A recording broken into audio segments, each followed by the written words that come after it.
They're going to be waiting, Steve. We're They're going to live. be waiting. Hi, everybody. Can I eat my pizza now? Now, Steve? If you can eat your pizza whenever you want. No, but it's pizza night, and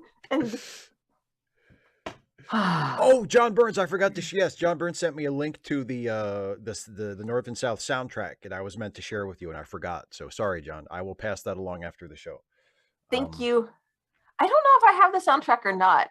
Lately I've been listening to either my I've got a sleeping track or my 2020s stuff that I, as I'm listening to Pandora, I'm like, I like that one.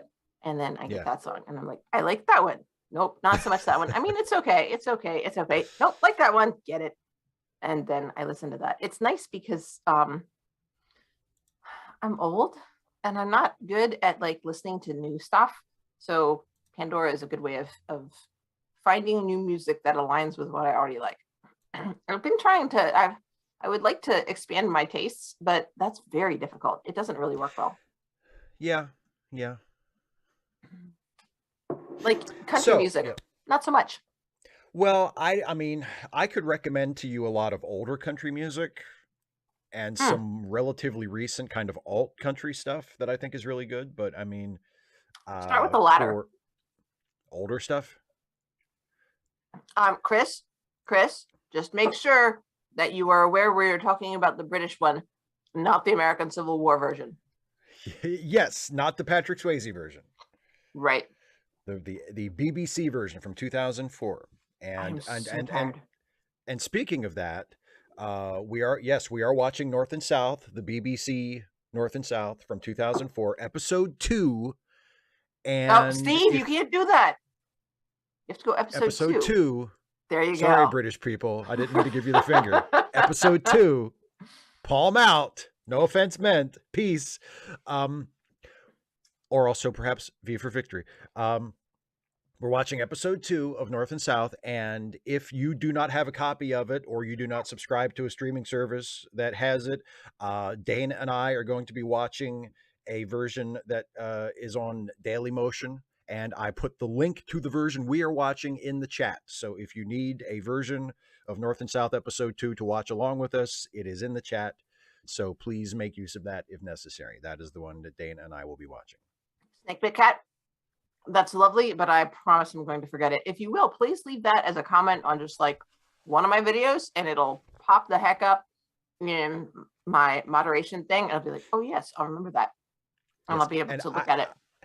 I would love to be your guide through classic country.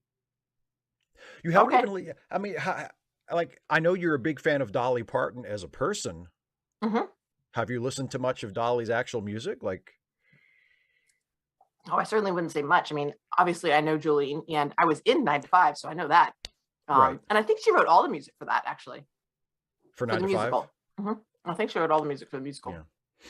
But yeah, I mean, there's a whole vast catalog of Dolly Parton music that you can discover. In addition, I mean, there's so much great country from the 50s and the 60s and the 70s and even up into the 80s. There's just, I mean, and even there's good stuff from throughout the history of the genre, but unfortunately it's not a lot of, like, the new stuff is not, or the new good stuff is not what gets played on the radio, unfortunately. I would like to Switchies. Radical Bacon. For a minute there, I was mad. I was like, you can't tell us the word. Oh, yesterday. Never mind. Yesterday. And then also, I would like to learn more about the development of hip hop into rap. Mm-hmm. Also, I'm tired. Just today was hard. My ears are still not. Are they feeling any better?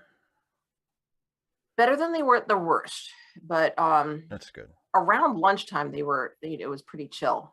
They're not quite to that. I'm just gravy. I'm so ready for this to be done. I don't know how people. I actually looked at it and it said, some people it just doesn't go away, and they learn. There's really no cure for it. I'm hoping, although it can be related to hearing loss, which I have, which should be temporary.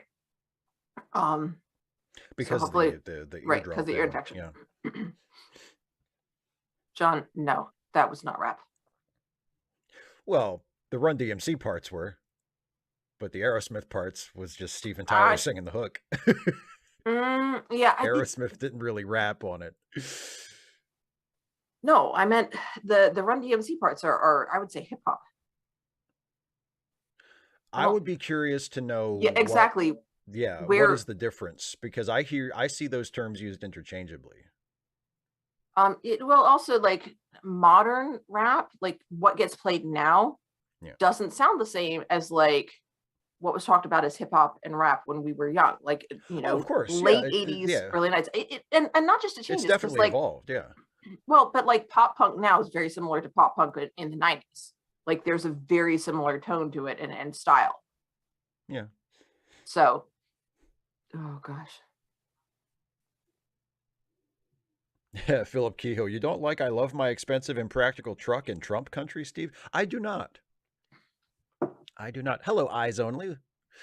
No, I do not like that kind of country. Yeah. Anyway, so yeah, the information said sometimes it just never goes away, and people just learn to live. You can learn strategies that help you deal with it. Usually, only takes a year for people to start saying they feel relief from how their symptoms are presenting. I was like, oh, that's all. Just a year. Holy Moses! I've had this for like 2 weeks, and I just every hopefully day. It sucks. Oh my god! I believe a week from today. A week from today, I have my checkup. Your doctor's appointment. I really hope that either. I mean, because like there have been some places where I've been like, okay, that feels like significantly better. The best that it feels is better than before. Jumpers, no. And he said I will send it to Dana after the show. And I may already have it. That's how we got talking about music. I just haven't been listening to my instrumental playlist recently, so I might actually have these tracks because I love it. I mean, and also another reason I don't listen to it is like I know it, so I can just like da da da da da da da da da da. So because you're familiar with it, you don't like to listen to it as much? I think that's interesting.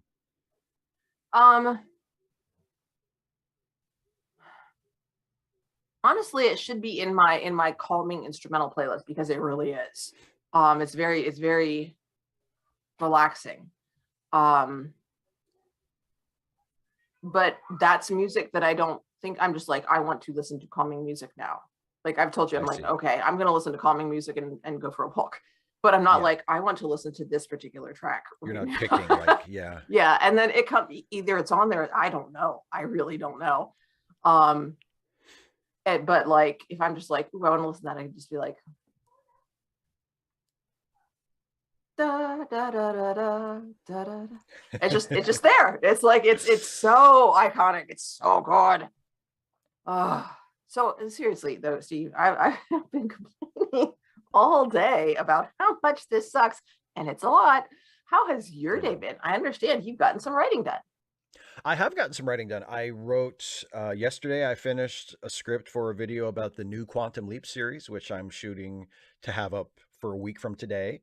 And today I wrote a script for my video to come out on Monday next week, which will be the day before Election Day. So it'll be like an Election Day themed video.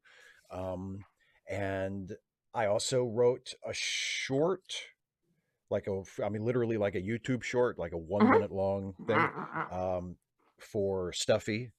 And actually people have been asking about Stuffy since I did the thing on Askaway last week. And then I released that as a short on its own where Stuffy and I recreate the "This is fine" meme. So ever since I did that, people have been asking about Stuffy, and I have now 7 scripts for YouTube shorts featuring Stuffy. Yay! It's just a matter of finding time to actually make them, but that is in the pipeline. Awesome. And I would like to do some of those. And also, of course, as we've mentioned before, Dana and I are still writing new full stuffy episodes. And I worked on, just a little bit at a time. And because we're both and then busy like with a other couple of weeks things, go but by, we're like, crap, we haven't done anything on that. yeah. But so, and I was working on one of those today, and I did start the scene I was on. Yay! And I'm happy with what I have so far. So yeah, how exciting. so This is where it's cool to be like, helping out, because like if I'm not completely, I'm pretty tired, I might have to wait on this, but at the same time I might be just want to know enough after the stream is over. I'll just be like, haha, I'll pull up the doc and I'll get to read the scene. Sorry everybody. Such as it is, it's not, the scene isn't finished, but it's just been, it's the start of the scene. But I know, but it's nice. And as usual, I make no promises or predictions about when new stuffy videos will be out, because I honestly don't know, except there will be another Stuffy and Friends Thanksgiving riff video, and that will be out on Thanksgiving Day. So I can at least tell you that much. There will be a new Stuffy video on Thanksgiving Day. I've written the riff scripts. We're going to be riffing 3 films, like busy. Educational, industrial films like we usually do. And I've written the riff scripts for the first 2, and now I need to write the riff script for the 3rd one. And then write like the host segment stuff that goes in between. So I still have a bit of work to do as far as the writing goes, but it's coming along very well, and that will be for Thanksgiving. So there you go, Stuffy fans. Bacon. I think Stuffy has gone on walks with him, because you got him to climb a tree with you at one point. He has climbed trees with me for sure. Yeah, absolutely. Didn't seem super keen on that. 255 AD, living in a world, I guess, do you mean like without elections? Because we live in a world with elections. Living in a world without elections, it would take away that source of stress, but I imagine that world would have quite a few more sources of stress. Yep. I mean, because like if you're living in a world without elections, that means you're living in a world where the government is some form of non-democratic government. Yeah. And I would find that to be stressful as well. Like knowing that if you determined that there was some kind of reform necessary, that there was no mechanism in place to do it, you basically were just going to have to grab the pitchforks, like that would be stressful. Well, I mean, but essentially in either case, you have to organize to get what you want. Yeah, absolutely. So either petition the people who are making the decisions and convince them they need to do things this way, or organize to get enough people involved and make the people who make the decisions do what you want, or replace them in whatever form needs to be. So there is a similarity there. Yeah, and I mean, although I will say, writing colorful postcards, I think, would be less effective in that world as a form of organization. I don't think that would be as effective. I will say, I hope it wouldn't. Sorry. I'm sorry. What will you say? I will say that the source of stress to me regarding elections. Oh my God, Radical Bacon, your pizza broke in half in the how high did you have it turned up? Jesus. Maybe it was just a very fragile pizza. I guess it's a thin crust. No, I would say what was I going to say? Oh, the source of oh, my camera just hiccuped. Let me fix that. The source of stress as far as elections is the idea of like having to put yourself in the hands of other people, and knowing that no matter how well you organize and no matter how hard you campaign, that ultimately the result of the election is mostly out of your hands. And that's the source of stress for me, is knowing that, like there is, especially for elections in the United States, there's a whole bunch of other people out there where there's like, where the the choice could not be more clear and stark, and yet, like in my world, yeah, and at yet, least 2 of them. Yeah, and yet the outcome is enough of a nail biter that you're like, oh God, oh Jesus, I hope this goes okay. And there and other than casting your vote and encouraging other people to cast their votes and organizing and basically just trying to compel people or motivate people to cast their votes. Begging. Other than that, there's nothing you can do. There's nothing you can do. And it sucks. But as the old saying goes, democracy is the worst form of government ever created, except for all the other ones. So that's kind of where I'm at with it. Steve, I think we should just start the show. I think so too. Okay, well then let's do it. By the way, Mr. System, no, I have not seen it yet. I don't think is it out yet, or did it come out today or yesterday? Anyway, I haven't seen it yet, but I plan on watching it because the original All Quiet is one of my favorite movies ever. And I'm very curious about the new version. Okay, so I know it's about Europe. Yeah. Always makes me think it's like about the Old West.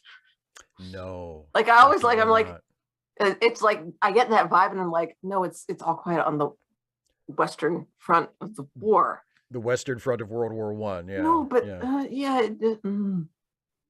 Yeah. See, like I said, 255 AD, nope, there will just be other forms of it. Really, the underlying, exactly what you were saying about, it's up to other people and there's nothing you can do about it. That applies in that other situation as well. Yes, it does. Except in that other situation, in that other situation, there's less you can do about it. It's up to far fewer people, and there's less you can do to affect them. Yeah, far fewer other people, and there's less you can do to affect what they do. So, okay, so let's watch the show. Okay. And I apologize. Let's try to watch the show, and if I have to redo something, because I'm sorry. No, please, you don't have to apologize. You don't have to apologize. So, are you all set up and ready to go, Dana? I think so. But I really I like the name Daniel Radcliffe. Daniel Radcliffe. And yeah, Voltetta, I love, who the heck doesn't love Weird Al? My God. Yeah, and I do want to see the Weird Al movie too, because the trailer makes it look really funny. Yeah. And I'm really interested in seeing what Daniel Radcliffe can do with it. I'm not trying to pick on you, but I'm glad that you came up with that. It's genuinely, amusing. It makes me chuckle, and I needed that. All right, let's go. Okay, so once again, if you need a copy of the episode, it is linked in my pinned chat message in the chat. Somewhere. That's the version that Dana and I. Am I pointing at it? Are watching. I think I was pointing at it. Excuse me. And it is North and South, the BBC version, North and South, from 2004. Episode 2. So here we go. Dana, are you ready? I hope so. Okay, I will count this in. I will do 3, 2, 1, play as always, and everybody hit play when I say play. Okay, 3, here we go. 2, 1, contact. Yes, but not quite. Okay. Play. Here we go. 3, 2, 1, play. Ah, there's that music. That's what you like. It is. I like it. I know.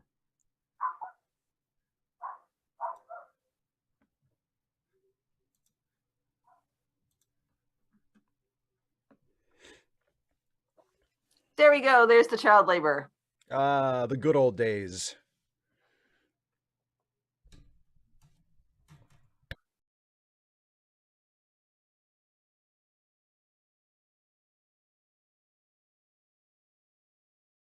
That's something I need to give my students as a writing prompt.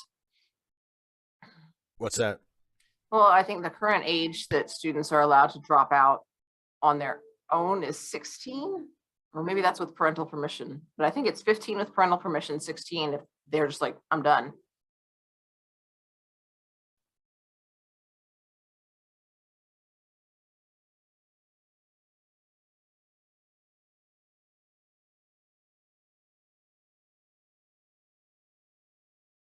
Vilcata, it's hearing and tinnitus. Actually, today I had some very minor dizziness, but just on top of everything else, it sucked.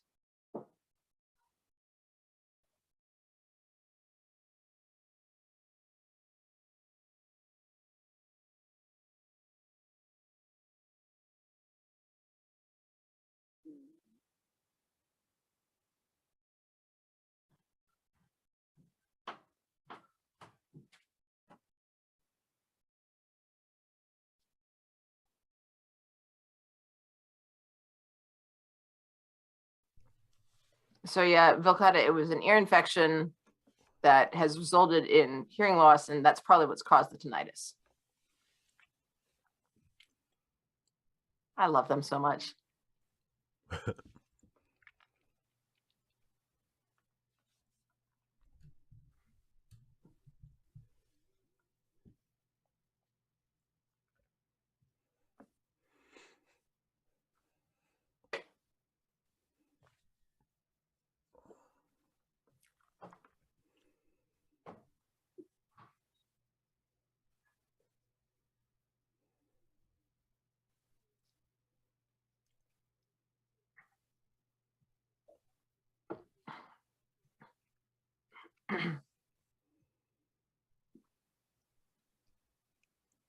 Do you remember him? Oh, the guy, the long-haired guy? Yeah. Yeah, he was like the guy who wanted to sell out the union, right? No. No? That one, although I'm not sure, it might have been him, but we only got to look. But yeah, I was thinking it was the guy with the kids.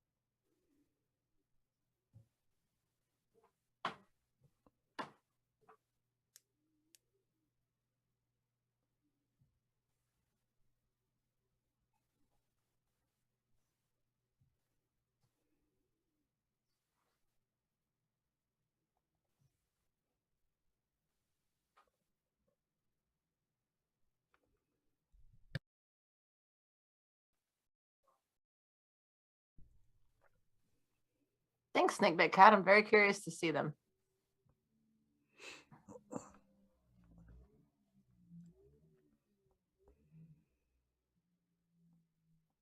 $255.80. Remember that she is she's talking to her cousin, her very wealthy cousin in the city, and she is sort of talking about how Milton is different from the south of England, and so she's very trying not to complain about it.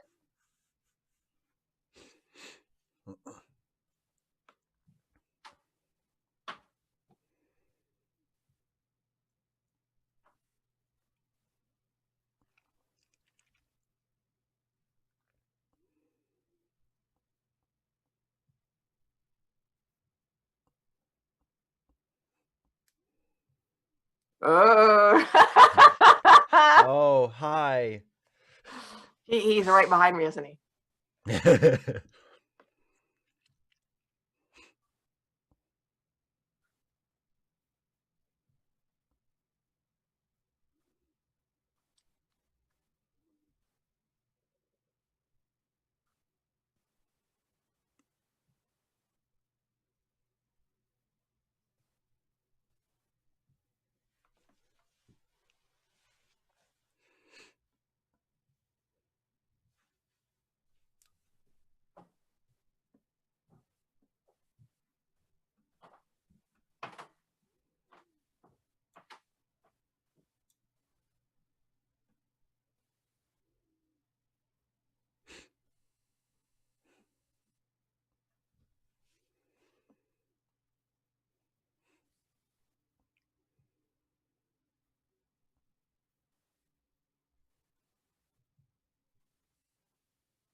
Uh, honey, I want to tell you, sometimes being a father or brother, you still can't command her to do what you please. Well, you can try.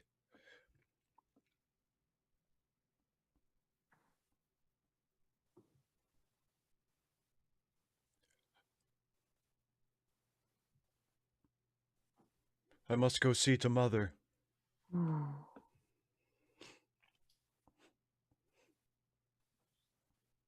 Radical bacon, I'm seriously curious.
What does it sound?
As seen here.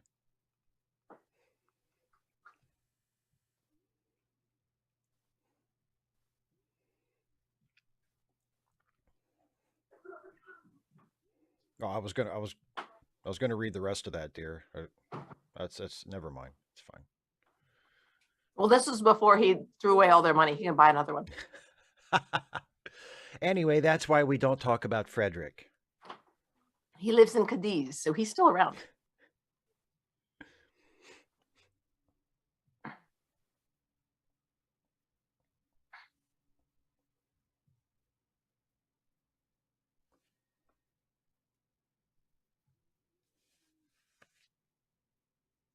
I just remember hearing about that from Jackie when she was the head, the highest ranking officer. She's like, sure, y'all can take the ship, but just remember, no excuses for mutiny. Mutineers, Radical Bacon. Her brother was under a terrible captain and sent him off in a boat and became a mutineer. But he and some of the others escaped. So he's living in Cadiz in Spain.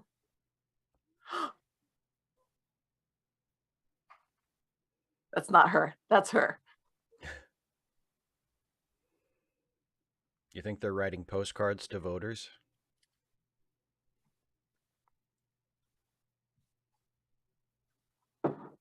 Annie is clearly embroidering.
I'm going to sit on this side of the room to show you that I do not approve. I'm going to move 2 feet away and keep doing the same thing. And I love that she hums so just sort of. Yeah, just high enough to be annoying.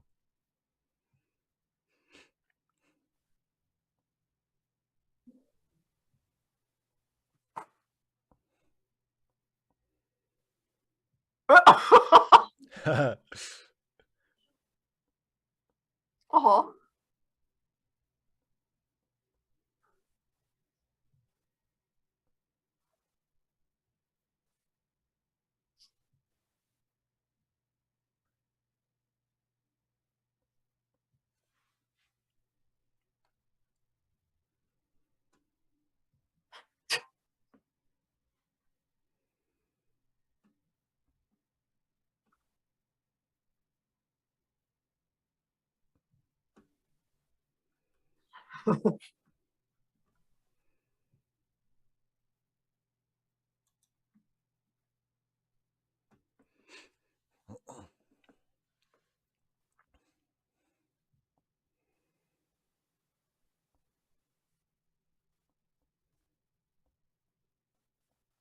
Yeah, that's yeah. Boucher. That's Boucher.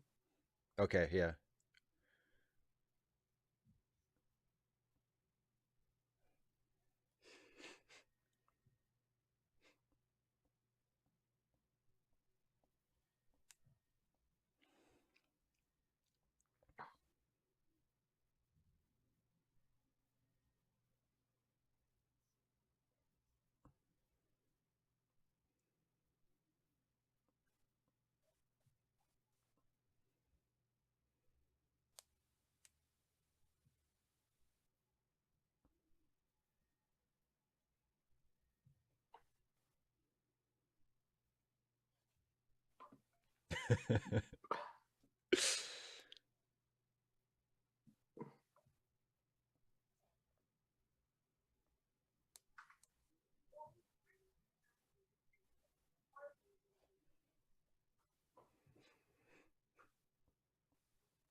Ourselves, our family.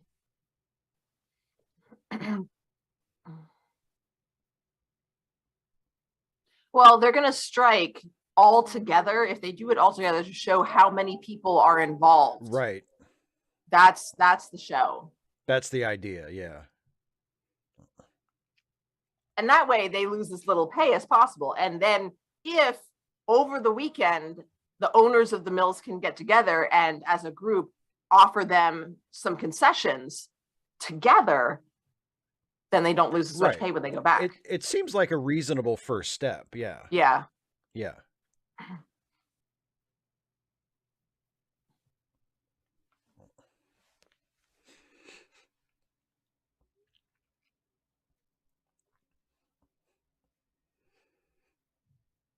Oh, I forgot. Oh my gosh.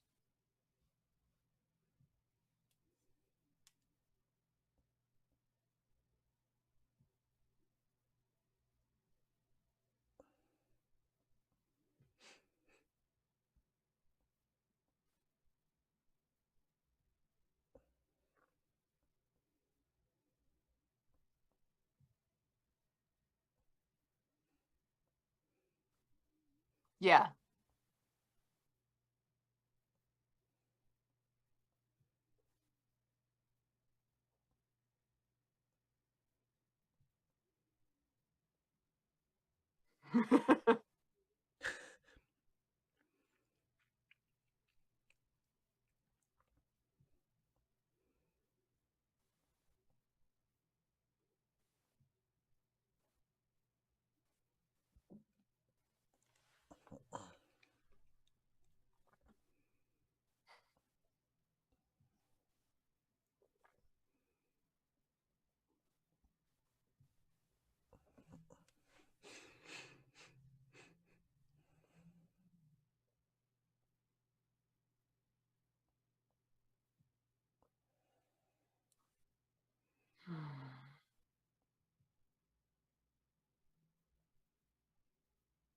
So of course this is the, and they're making cotton. So he's talking about, prices are, America can offer lower prices. Right.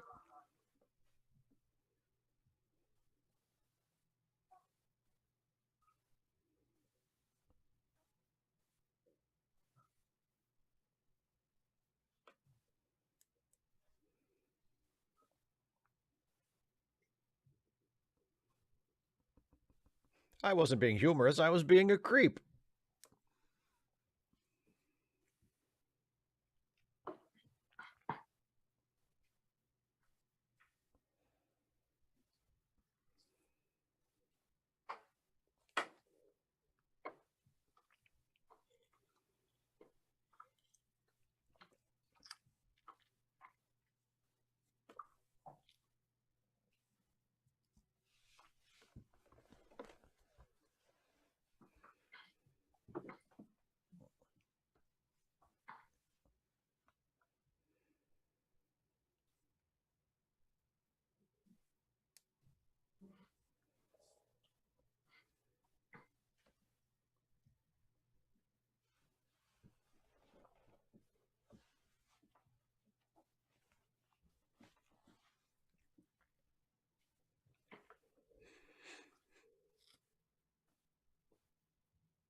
I'm trying to remember when this was set, but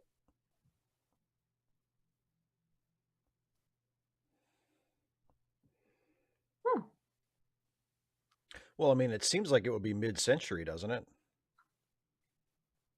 Like 1850s or thereabouts. yeah, but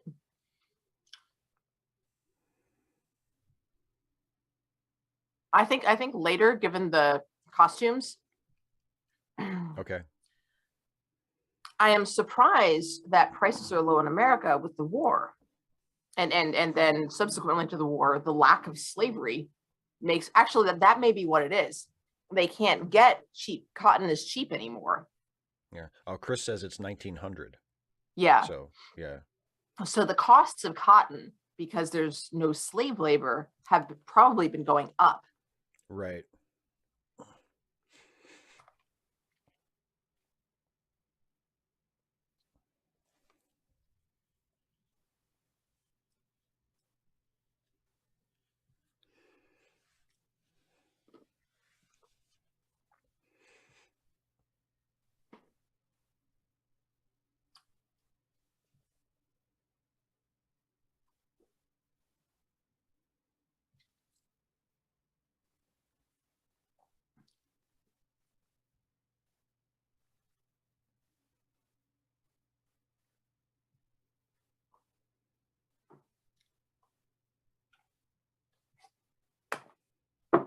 Amanda, obviously, they actually go to the Great. I don't know why I didn't think about that. Yeah, of course, it hasn't. They haven't gotten there yet, but yeah, they have the Great Exhibition in this. So it is the 1850s. Yeah. Okay. Yeah. I was right. You're so smart, Steve.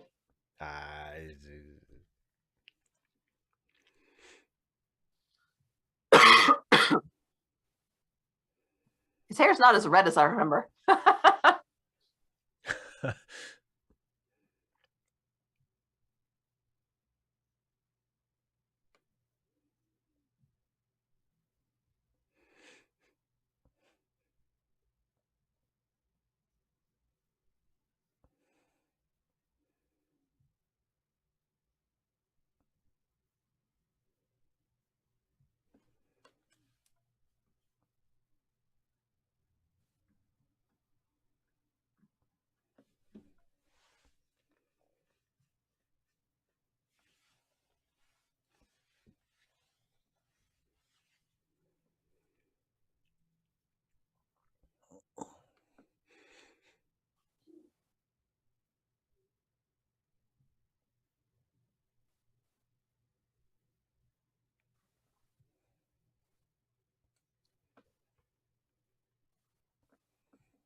Oh, boo-hoo, a lot of us have kids.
Oh, there'll be strikers over there too.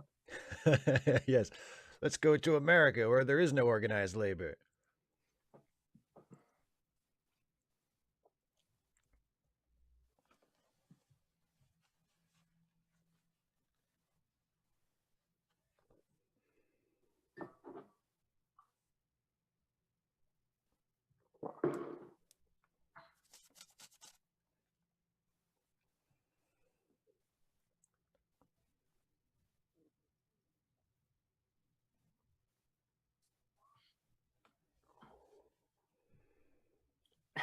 Stir that pot, Fanny.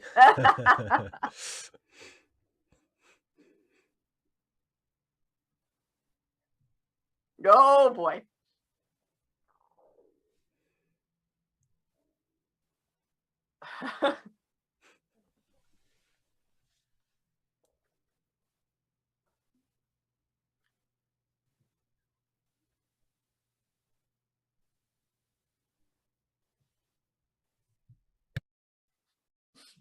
Radical bacon, true. But you know, they're making talk, and that was a bit gossipy.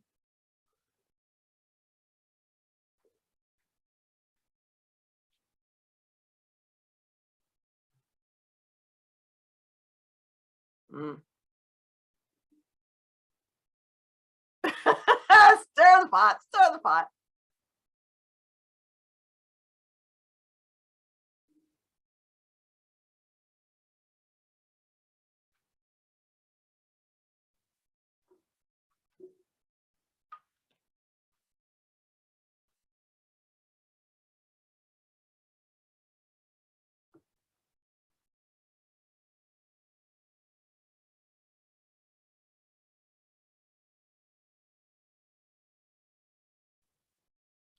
Uh, uh, uh, uh, place settings.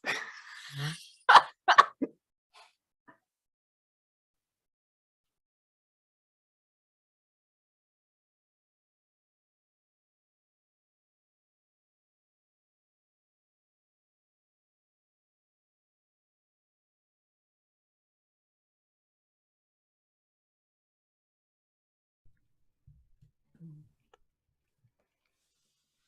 255 AD, I would say yes, both sympathetically and practically. I mean, if a company goes under, that those are resources that are not going to be used effectively.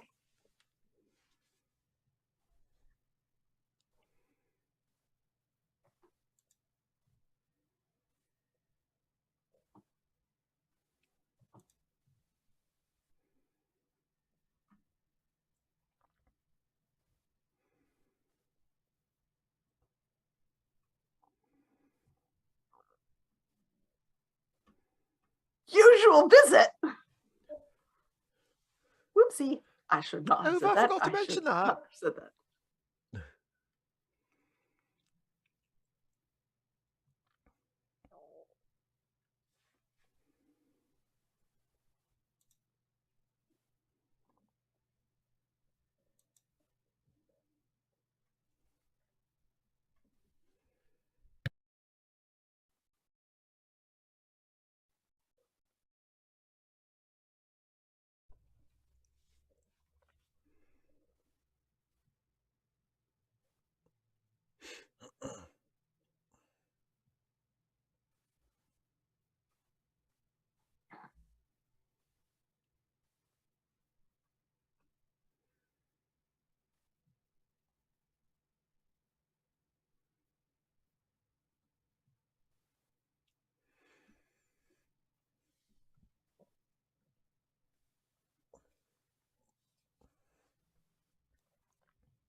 He's the head of the house and he knows nothing. Everybody else knows.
Uh,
Everything's fine.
Belatedly.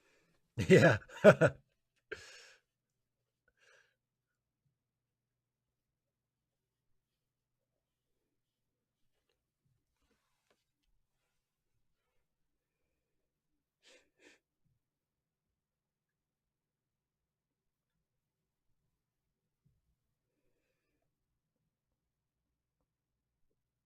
Not helping.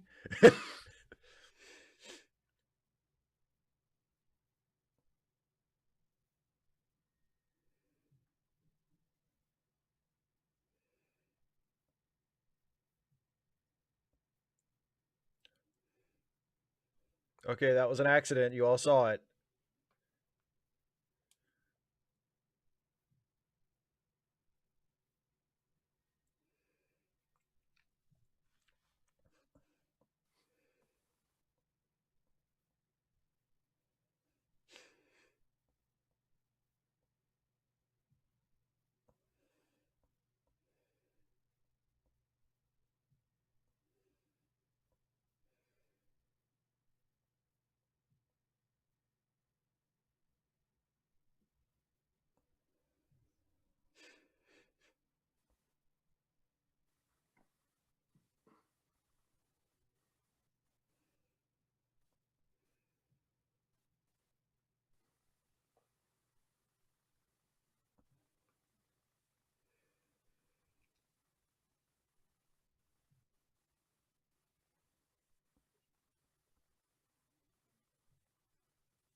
I'm speaking slowly because you're stupid.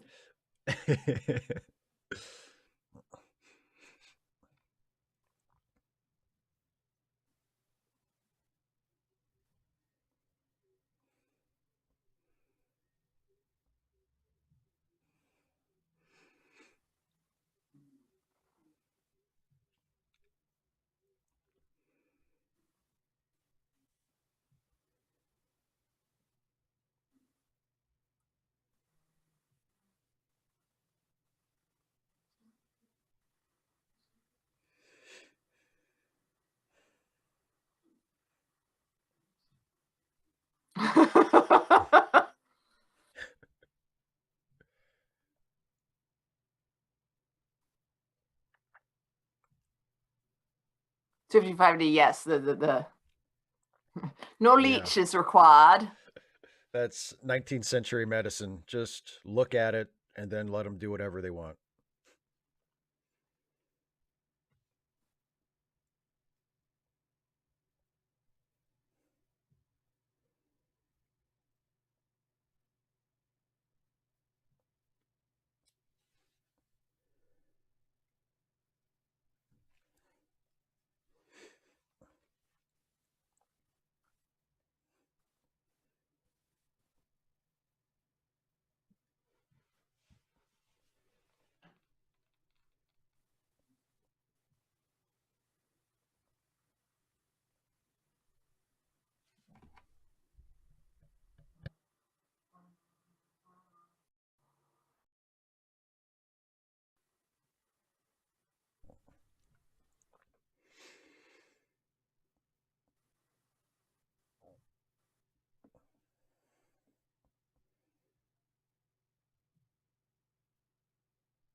I love how similar she is to Margaret.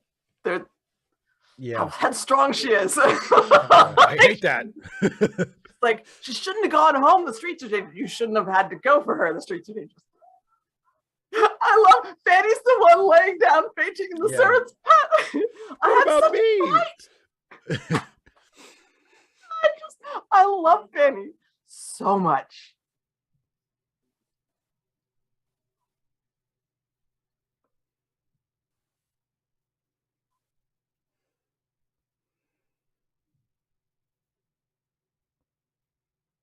Yeah.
I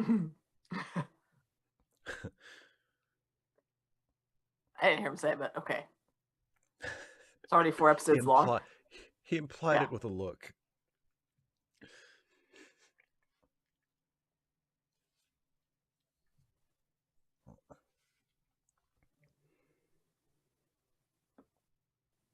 Do you know?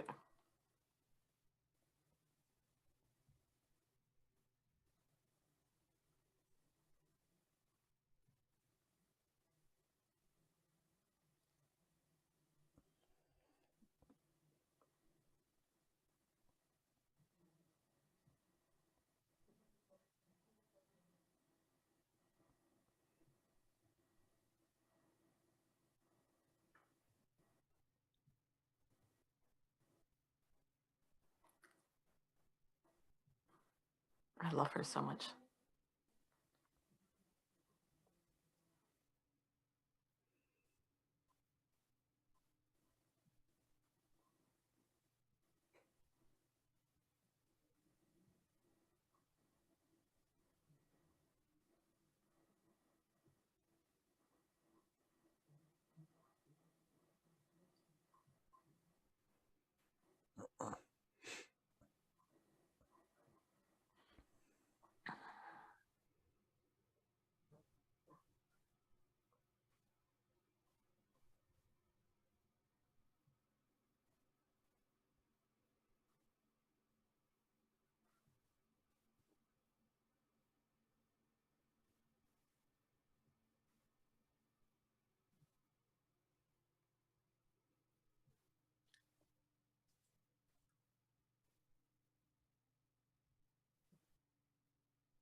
She's so invested in him, and she's like, I don't like her because she doesn't like you, and how can you not think that she would want you because you're so awesome? I'm just like, oh, she's just like this big mom. No, she ain't even a mama bear. She a mama dragon, okay?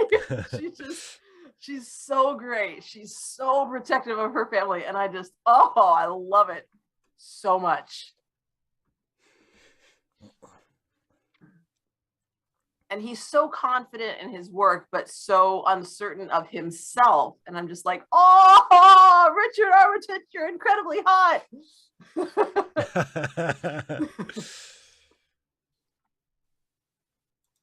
You wouldn't need to witness such suffering. You'd just go on otherwhere.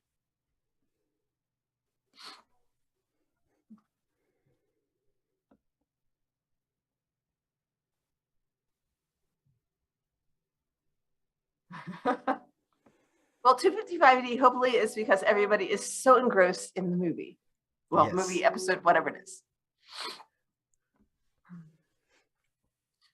Yeah.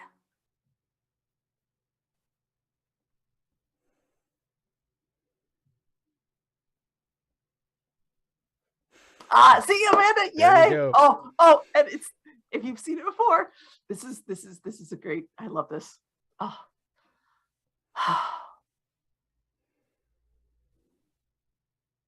had not noticed the color of this fruit. I'm talking about something so unimportant.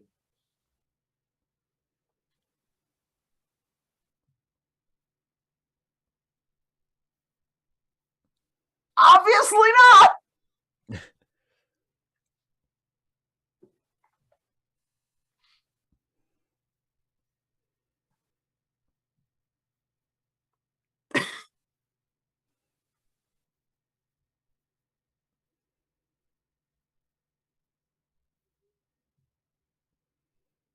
I forgot. You're a dumbass.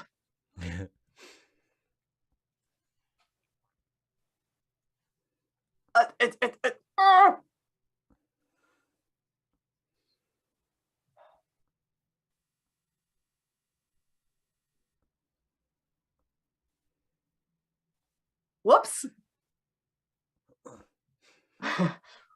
We kind of started this off wrong.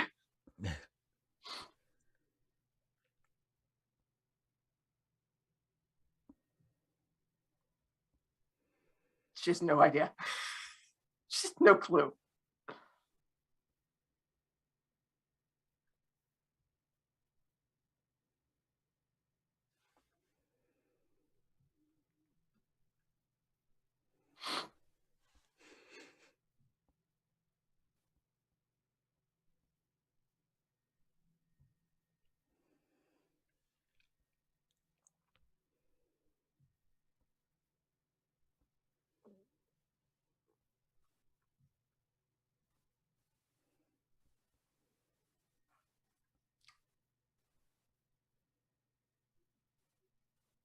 I love the way his accent changes.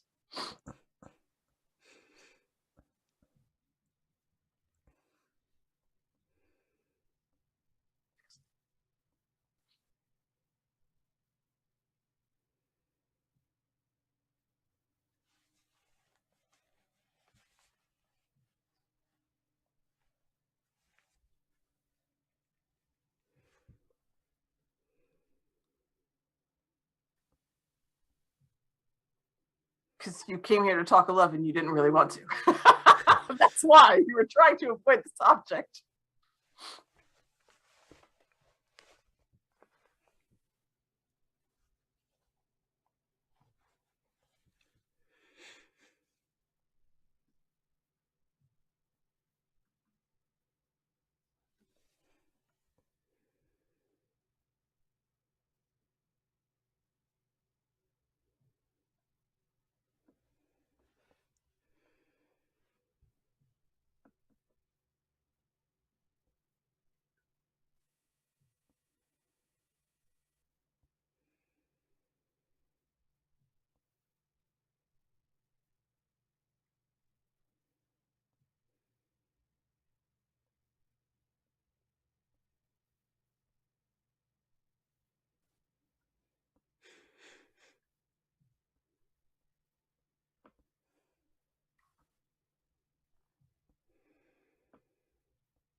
The end.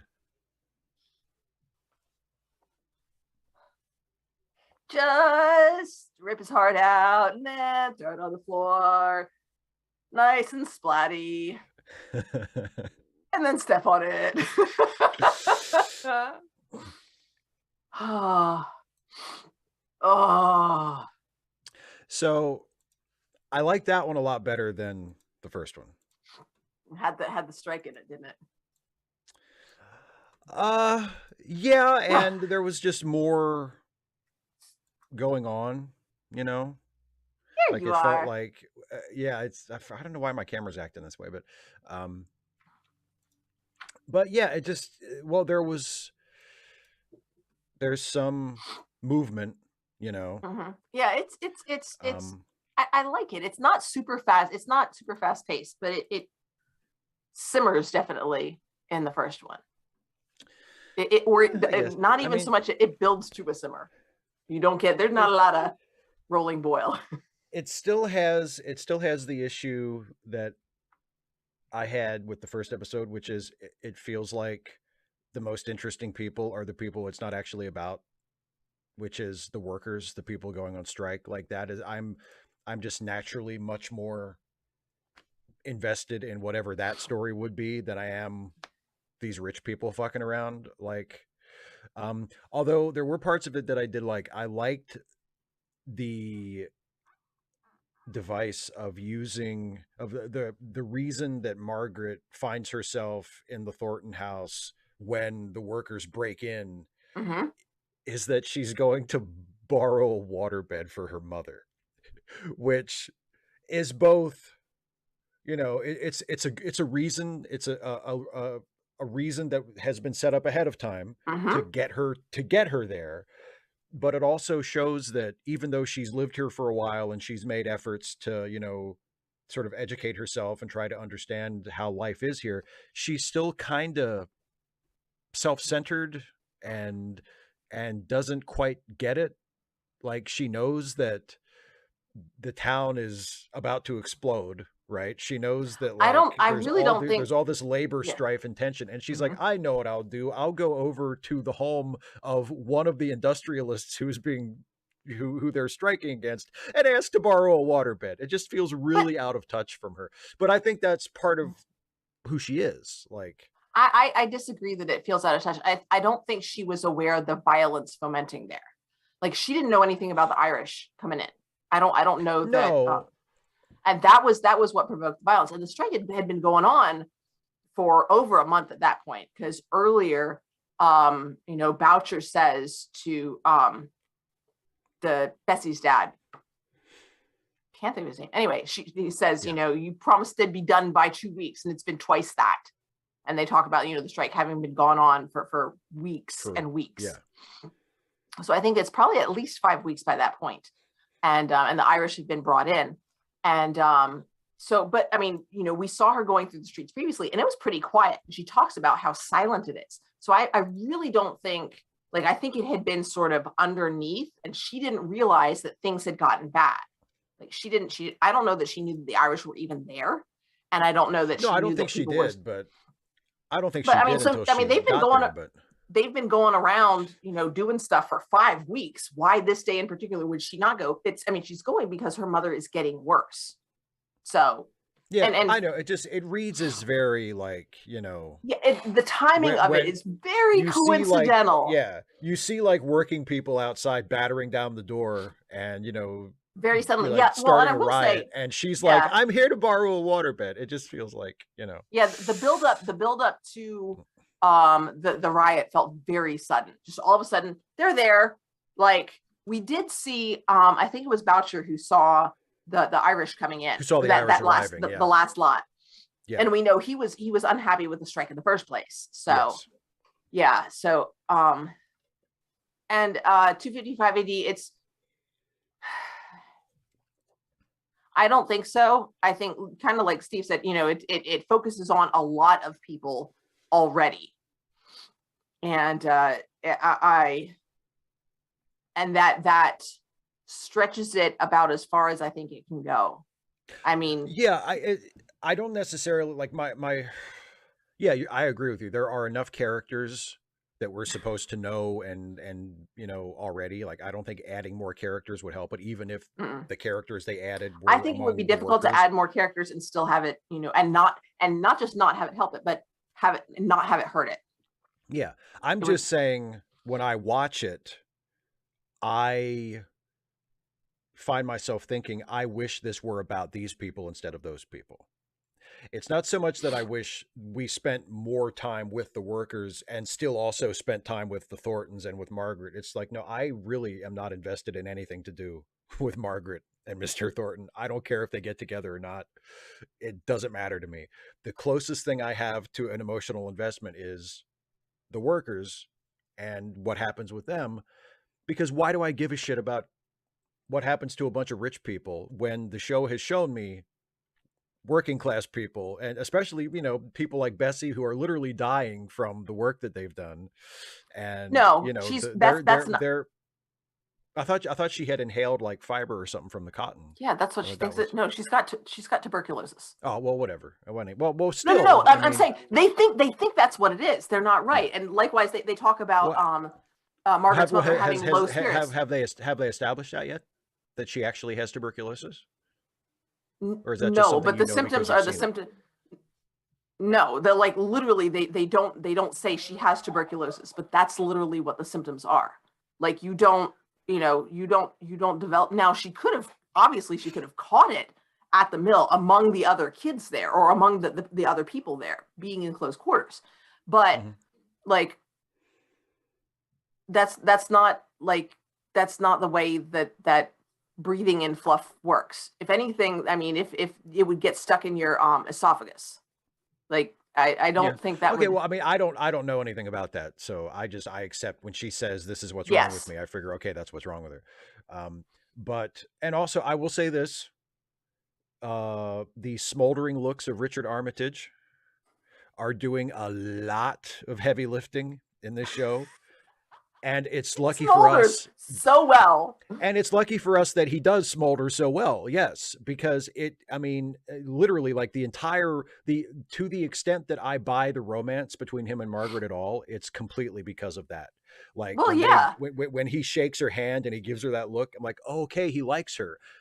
That's and it's totally his performance. Like, I don't really think, like, it's one of those things where it's like, well, this is the female lead and this is the male lead and they're going to like each other. Like, I don't really feel anything genuine with that. But when he looks at her like that, or when he reacts in certain ways, when she's pulled away to someone else, or when he's talking to his mother about her and he gets that look on his face, it's like, I see, he's showing me that he likes her. And it's a good thing that he's doing that, because otherwise like I would not buy this romance at all. Yeah, it's not other people are picking up on the social cues of it. And there is, I really think she is not interested in him that way. She's somewhat, she's somewhat intrigued by, and that's one of the reasons I like it, is because it is so, it's not that, convenient, she's not fighting her feelings for him. No, she is feeling awkward about this because she doesn't want him to propose, because she doesn't want to turn him down, because she doesn't feel that way about him. Right. And she doesn't care. She doesn't care about her reputation. If she ends up as a spinster, she literally does not care. Doesn't care. But a lot of it, because I would say it is almost as much about the workers as it is about, I mean, it's not called, Margaret and John. It's called North and South. It's about the, not just the characters, but about the cultures and the differing values and the differing perspectives. And that's one of the reasons I love that they have so many characters who are sort of similar in some ways and different in others. In this one, again, we really saw how much Margaret and Mrs. Thornton are similar. They're both so, so forceful as women. And just, oh gosh, I love that so much. I want a girl just like the girl who married dear old dad. And I like that. You talk about, when she goes to somewhere else, the place where I really saw him not smoldering at her is when she challenges him to go down there and talk to his workers like people. Don't be a coward. Go there and face them like a man. They deserve that. She challenges him to be a better person, and he just looks at her for that beat. I'm like, oh boy, he is like, what did you say? not what did you say? But just like, of course, yes, I should be a good man. And I'm just like, gonna do that. I was gonna do that anyway. Yes, I should. Yes. Oh gosh, I was just gonna say that, and then you said it first, but that was absolutely what I was gonna do. I just wanted to make sure that you were comfortable first, because I was just checking on you and making sure. Yeah. So gone. Well, here's this, about 255 AD saying the bosses saying that they genuinely can't afford higher wages. The assumption is always that they can afford higher wages and they're just refusing to out of greed. That's one of the problems with labor relations in general that could be solved by genuine transparency.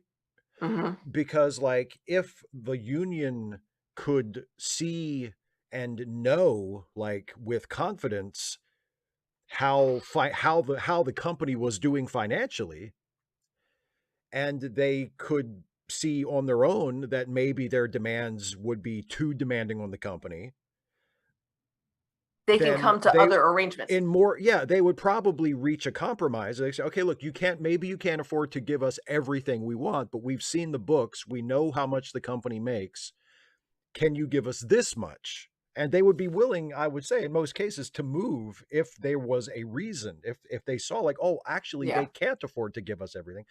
But that hardly ever happens, also, it's rarely just about wages. I think they did talk about, like, one of the safety features, the fan that removed some of the fluff from the air, made it easier for them to breathe. And that talked about how the expense of it and things like that. I know that a lot of times it's about scheduling. Scheduling's always a big one. And then at the same time, it's not just about the business's viability, it's also about, and this is something we haven't seen, is the dividends paid to investors. And how, because the investors bring in the money that keeps it sustaining. When you're in that period between, we bought stuff, we're working with it, we're going to take it to the market, and then it'll be sold, and then we can bring that money back. Investment helps to keep that, so it's not feast or famine. It helps to keep the money steady. And so if the investors say, well, you're not giving me enough of a return, I'm going to go invest somewhere else, then maybe with the investment, you could have made the money. But if you make the concessions to the workers and the investors aren't getting as much money, they're going to take their investment, they're going to take their future investments back. And then you can't continue to pay it. You can't continue to pay those wages. So you also have to take that. So I think to some degree, 255 AD, some of it's just streamlined, because again, we're already at 4 episodes. There's only so much that we can do here. And it's not about, you like that freeze frame? I don't know why my camera is acting like this. I liked that one pretty well. That was a good one. It's not about the finer... Oh no, it continues to be driving. It is so continuing. It's not about the finer sort of points of the labor dispute. Like, I'm perfectly happy for the show to not be a dramatization of labor negotiations. Yeah. But I would, like I've said before, I would prefer, if I don't even know if I prefer it, because that show doesn't exist.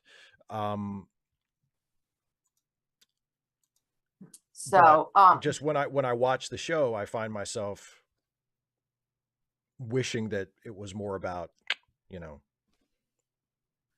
the other. Finding myself wishing it was more about characters other than who it's actually about. I'll put it that way.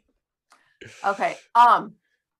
So know that there's still plenty of labor relationship stuff coming up, and it comes, the strike is the big part, but then also we get it does move towards the different characters beginning to understand each other. Now, the other thing is that I will say here is keep in mind that the female characters have less agency. And one of the things that comes up, Fanny's not married. Right. And so, talking about, it's difficult to sympathize with these rich people. Thornton wants to take care of his mom and to make sure that his sister is secure.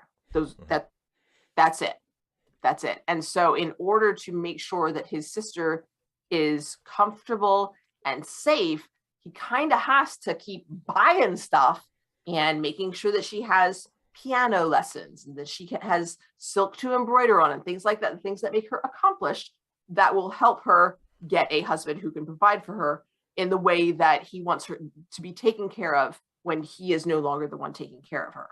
So, I mean, he is in a complicated position. And at the same time, she is what they have made her as well. Like, Fanny has good prospects. Margaret does not. Has none. Right. She has none. But also, Margaret has rich relatives. Like, I don't know. I'm guessing her plan is to become a governess to, like, her cousin's kids. That's, she's figuring on, taking care of her parents for as long as she can. And then when they're gone, being an old maid and being a governess, and, she'll be fine with that because she doesn't, need a lot, and she'll be with family, and that's just how it is. So I do have one question for you. Yes. I want you to predict any deaths. Predict any deaths? Uh-huh. Do you think anyone dies? And if so, who? I think Margaret's mom dies.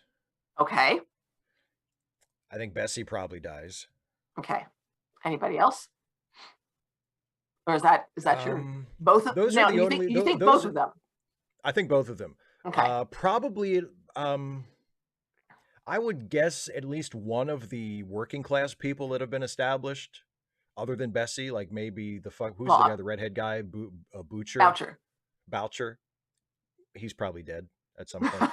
255, that's cheap. But within the movie, yes, they're all dead. Well, and also they're make pretend people. So I mean, they never existed in the first place. But so they're not really dead, are they? That's true. Dun, dun, dun. Yeah, I don't know. I mean, if I was being asked to put money on it, I would say the two people that the show has already told us are dying. Which is the mom or Margaret's mom and poor Bessie. And poor Bessie. Yeah. Oh, and 255 AD, yes, why don't I start an online petition to get the BBC to make a version of the show that's about the workers? Because I get the impression better things to do with your time. Well, I've got better things to do. As you know from watching my video, I think fans who do that are big crybabies who need to just get on with their lives. And also, it would be pissing in the wind because the impression I get is that this is a pretty popular show, and has most people who have watched the show like it just fine the way it is. So like there doesn't really seem to be an audience of people who are like, we need to change it. No. But see, what you could do is have them market it as, if you like this, here's bonus. Have it be a spin-off. It'll be like Grendel. It'll be like the exact same story, but told from the different perspective, Or I was thinking like Lower Decks. Only with less comedy. I was going to say, well, with less quote unquote comedy. With far less attempts at pretending that something is comedic. How's that? Yes. With far fewer Easter eggs that we're supposed to pretend are jokes. That's true. When has a thing being popular ever stopped people? That would make it actually, I don't know, that could actually work for humor. If they had Easter eggs to like, remember, this is when we told you Bessie was gonna die. It's like it's so dark, and it's an Easter egg. They play it for humor. It was like, oh my god, what the hell? That's a young woman's going to die at a young age. Like, well, that's not funny. Oh, you didn't think it was funny, but wait until she actually kicks the bucket. It's gonna be a real laugh riot. I'm sorry. I shouldn't razz on Lower Decks that much because I actually haven't seen. You haven't watched any of it. Any of it. I've seen. I don't even know if I've seen any GIFs. I think I've seen stills, and that's it.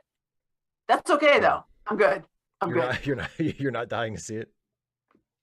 Opinions vary, of course, but in my opinion, you're not really missing much. Okay, Vilcata, you say the strike organizer, Bessie's dad, right? Okay. I kind of thought maybe him, but I wasn't willing to, commit. But like I said, I wouldn't be surprised if one of the working class people other than Bessie also died. You know what I want, Steve? What? I want an ordered list. So in order of likelihood / probability / when it happens. So who do you think's gonna? Oh God, I don't know about when it will happen. If only one person dies, who do you think? Who do I think is the most likely? Mm-hmm. Oh, Margaret's mom. Even more than Bessie? Probably, yeah. I'm kind of surprised they didn't kill Margaret's mom in this episode, the way they were making over how sick she was. I was kind of expecting, this episode is episode 2. We'll be halfway through. I mean, it wouldn't shock me. It wouldn't have surprised me if they would have killed her in this one. So, I mean. Okay, so Margaret's mom, then Bessie, I'm guessing. Then Bessie, I would say. Okay. Who would your third be? I would say whoever the working class guy who dies is, whether it's Butcher or. Well, we had Boucher, and Vilcata has said the Bessie's dad, the strike organizer. Yeah, well, I mean, maybe the strike organizer, because maybe somebody would take him out in retribution for the strike, or maybe Boucher takes him out. Maybe Boucher's like, I can't believe you took food from my family, blah blah blah, and he just Also, don't forget, Boucher's the one who threw the rock. That's true. Boucher has shown that he has a little bit of a violent streak.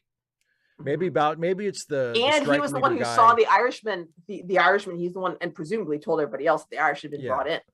Maybe it's the strike leader guy who gets taken out by Boucher. Okay. That's anybody else? Not that I. Okay, I mean, so 3. Honestly, to me, like I said, this is interesting to me, and this a bit of a challenge because I usually don't do this when I watch things. Like, I don't try to guess what's going to happen next. I sort of passively form expectations. I know, but some of it's been pretty much, we've not even foreshadowing this. Well, we've just been told. Like with the mom and with Bessie, it's like, okay, it's like, okay, 2 characters who have taken gravely ill. It's like the 1850s. We've established that it's kind of a bleak world for a lot of these people. So, yeah, it would not shock me if there's a little bit of a body count before we get to the end. And it's melodrama. It's melodrama, and people die in melodrama. That's part of the deal, And let's see. Also, don't forget Frederick. Oh, hey. That's another thing I was gonna say. I don't know if Frederick.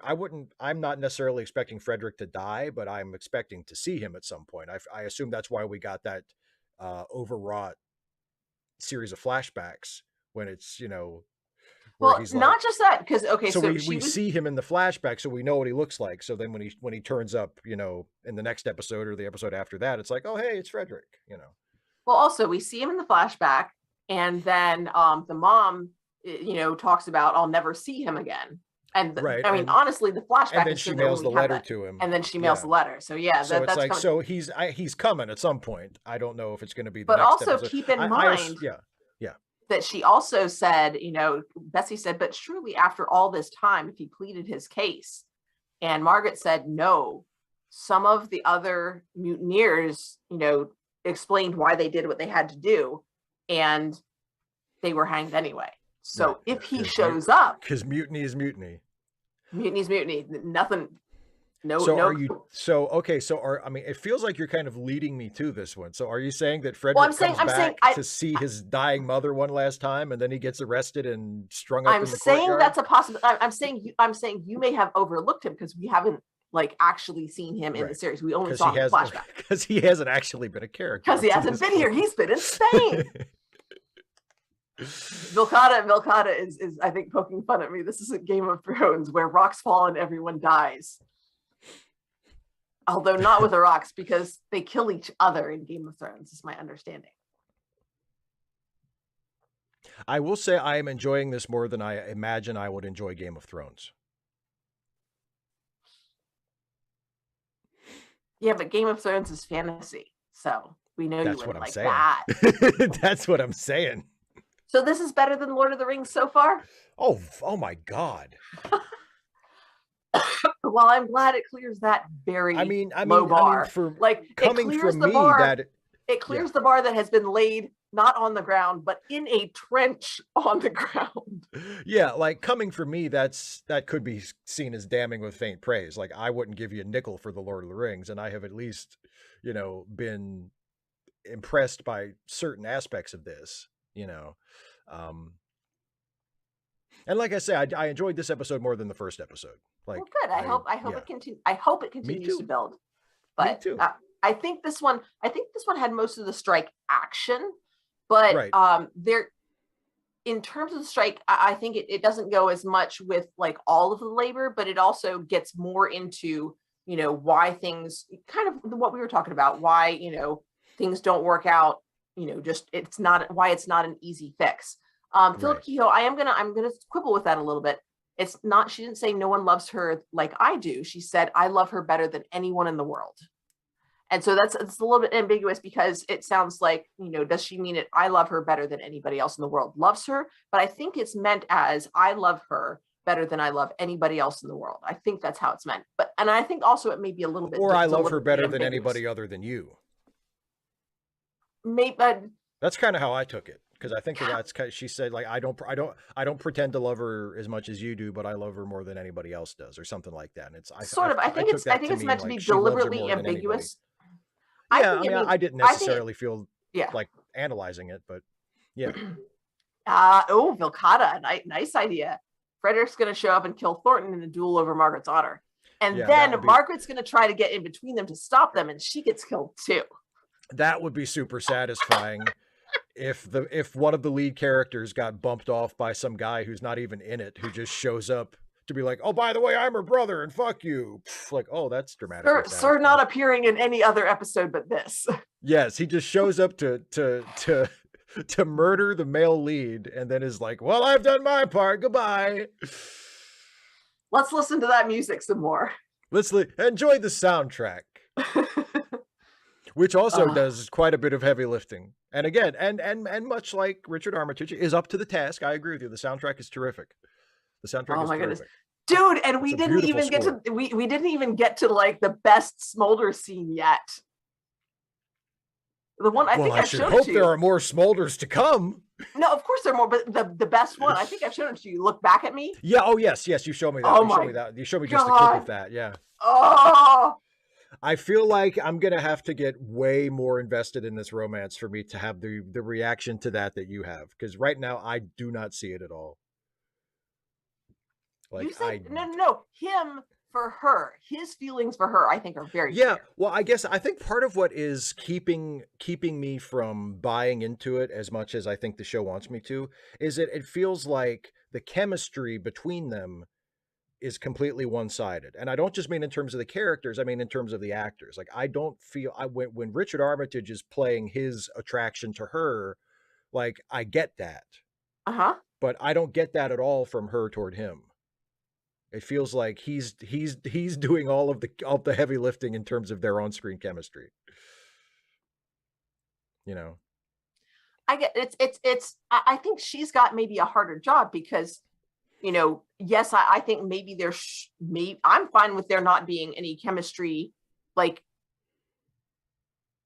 for her feelings towards him, because the character is not supposed to have feelings for him. But at the same time, you do want, presumably I'm fine with there not being chemistry. I'm fine with it being one way. Because I don't know. I feel like if we're meant to be invested in, whether or not two characters get together, I feel like they should have some chemistry with each other. That's all. Yeah, no, I don't because like I said, she's not attracted to him in that way. And I love how hard he has fallen for her, because she's not like anybody he's known. He can relate to her in a way that, she like we saw very abruptly in this episode, she challenges him in a way, like intellectually and morally, in a way that really nobody else does. And like, I mean, his mom pushes him to be a strong, wise, crafty businessman. And he tries to do also what's right. And she's like, no, you run the mill, you know, as effectively as you can. That's all you need to do. And he's like, but I want to be a good person too. She's like, no, that doesn't matter. Screw that. And so Margaret, I keep wanting to call her Daniela. Margaret is just like, no, you need to do the right thing regardless of the mill. He's like, no, and that lets him sort of show what he, you know, sort of put his ideas in, you know, share them with, not just as he's talking with the other mill owners who will just agree with him and be like, yeah, you know, here's how we run our business. And that's great. And he gets, you know, his iron sharpens iron type thing. And we also don't get to see a lot of his interactions with her dad. And he talks about them being friends. But I mean, again, that's not the focus. But I think we saw from what the dad says to his friend. I think they were colleagues. Hale is him, whoever the other guy, Mr. Bell, who shows up in this episode. And he says, you know, when Margaret talks with me about the struggles that her friends, the workers, are facing, then, you know, my heart really goes out to them. Oh, and when my pupils talk about what they're experiencing, and then Mr. Thornton comes up and says, here's how things are, you know, in terms of running the mill. He says, you know, I really can see both sides and I'm pulled both ways. And again, you know, the focus is kind of all over the place, but I think it does a really good job of showing that it's a challenging situation, and it's complicated. It's complicated, and we get, when we're struggling, it's easy to feel based on our own struggles, and it becomes harder to empathize. So I really like all the different stuff. So can we play Wordle? Absolutely. You ready? Uh-huh. Okay, we're gonna play Wordle now, as always. And if you haven't watched us play Wordle before, or haven't played Wordle along with us, I should say, the way this works is Dana is not actually looking at the Wordle board. This is today's Wordle from the New York Times, and Dana is not actually looking at the board. Yes, if you have already played this one and you know what the answer is, please don't give it away. But if you don't know and you want to play along and guess along with us in the chat, we welcome that. So here we go. This is today's Wordle. And again, Dana is not actually seeing it. She is just going by my description. So, your first starter word. Heart. Heart. H-E-A-R-T. Let's see what that gives us. That gives us, an E, but not in the right place, and a T that is in the right place. So we know the last letter is T. Okay. And we know there's an E in there somewhere. So let's go with lions. Lions. The second part of your patented two-part starter word. Lions. L-I-O-N-S. That gives us, an I and an N, but neither in the right place. So it's not N-T then? No, it can't be N-T.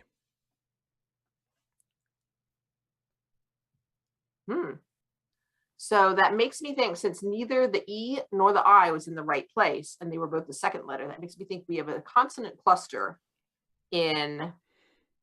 we've got consonant, consonant.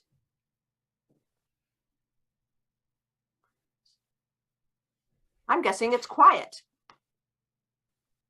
Well, there's got to be an N in there, though. Oh, father. I know, right? Because for a second I thought, hey, that could be it, but no, there's got to be an N in there. There's also an N. Okay, yeah. But okay, and yeah. So I'm thinking probably N is the second letter. Okay.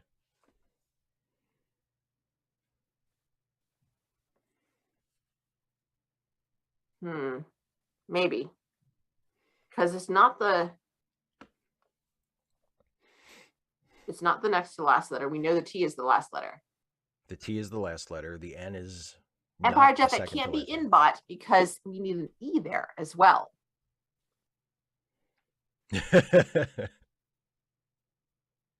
Okay, so IETNEIT. I think NIET works better, but what works with the N? Oh, NIET. Just in terms of letter arrangement. Yeah. Or it could be IN something ET.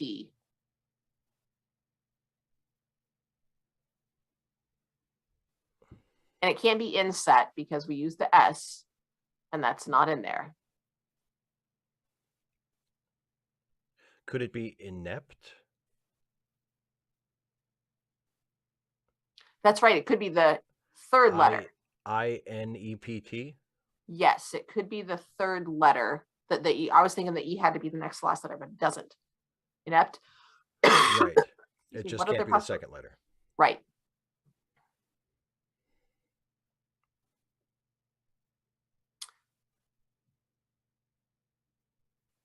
Radical bacon ain't. That's not how you spell ain't, sweetheart. Let's go for inept. That is it. I think that inept. Is, INEPT. that is brilliant. Inept. Let's try it. That's it. Yes. Inept. We make guys. We make such it really is a challenge. I'm like quiet, and then you're like, no, there's also an N. I'm like, okay, gotta keep track. The T is the last letter. It's also got an E and an I that are not the second letter, and an N that is not the fourth letter. Definitely a challenge. Yay, us! It's a cookbook. It's a cookbook. It has way too many letters. Mr. Chambers, it's a cookbook. I don't know what that sounds like. It's the Twilight Zone. It's the Twilight Zone. That's another episode we should watch together. Although I just spoiled the ending for you, but it's one of the more famous ones. Mr. Chambers, they translated the title to Serve Man. It's a cookbook. All right, so let's wrap this sucker up. Yes, let's do. So next week we will be back on Deep Space Nine, and the episode we are watching is Family Business. Family and yes, Business. It is a Ferengi episode. I mean, you know, if they called it that and it wasn't a Ferengi episode, I think people would be kind of like you know enough about Star Trek by this point. You know enough about Star Trek that if you hear the episode title and it's got like business or profit in it, you're like, okay, that's a Ferengi episode. Oh, Snake Bit Cat. I see what. So that was in a reference to No Spoilies. That was the connection there. I thought that was a reference to like that was like supposed to be a clue spoiler. About. Well, I thought it was supposed to be a clue about the word. I was like, inept. Is there a cookbook called, you know, The Inept Kitchen or something? You know, The Inept Chef. The Inept Chef. Cooking for the inept. Cooking for the hopeless. No, it has to use the word inept. The inept. Yeah. Cooking for the inept. The cookbook for me, folks. Oh, all right. So yeah, we'll be back next week for that. Everybody, don't forget Dana's YouTube channel, youtube.com/DanaColdDares. You just recorded a bunch of new videos over the past couple of days, which I will be editing as soon as I can to have them ready for you, so you can put those up. 2 to 5 AD, the next Trek. Just said. The next Trek app is Family Business, and it's next week. And yeah, so youtube.com/DanaColdDares, patreon.com/DanaColdDares, patreon.com/Steve Shives to support me, and also just click the join button. If you want to become a channel member. I just thought of a swearing video that's not going to be a swear jar video. What was it? I was talking about that today. What did I say it was? What were we talking about? See, this is what happens when I don't write. I'm gonna have to think about it, because I feel like I'm this close to remembering it, but I can't think of it right now. That's like my heckin' life. See, if this was on Patreon, I would have sworn there. Yeah. Today's Wordle was a sled. Oh, it wasn't. His is only 3 letters. Sled is 4, and Rosebud's like way too many. Okay, I can't even count that high. Way too many. But it's more than 5. Okay. It's more than 5. Yeah. Yeah, and also don't forget the charity links, charitylinks.page. Very Help important. out Help people out. some friends of ours who need a helping hand. And if you're in the States, remember that early voting in many states will go through Friday. Yes. And election day is election day is Tuesday.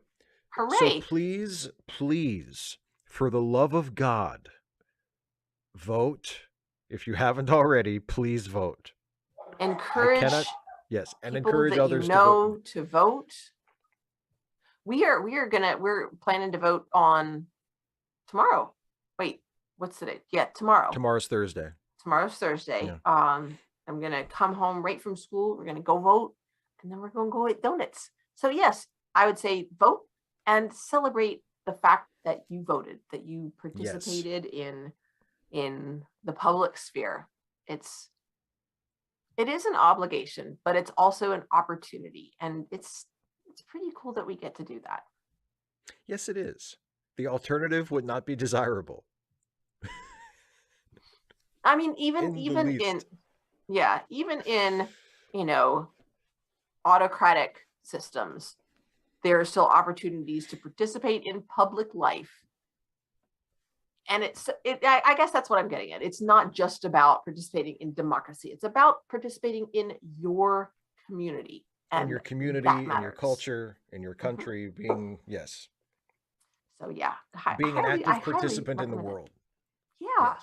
Yeah. Be a citizen of the world and a citizen of your community. Make connections. That's right. It's important.